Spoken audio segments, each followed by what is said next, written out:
For everyone who thought it wasn't possible, the Macintosh, the iMac, the famous iMac that I thought wasn't possible to crash, just crashed.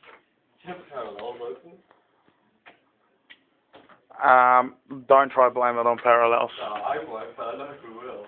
No, it's not open. The famous Mac crash.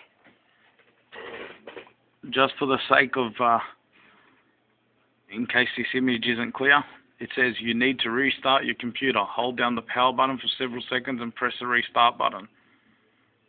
Or press the restart button, sorry. So there you go. Then it's in German, I believe. Vulies redemare, I don't know what language that is. And Sie müssen Ihren Computer nu starten. I'm guessing that's Deutsch. And then it's in Japanese. Hoi moi ha. So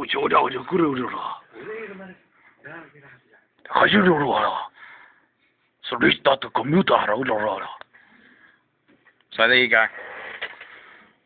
That's a frozen Mac. Never thought possible? There it is. Nick signing out. Goodbye.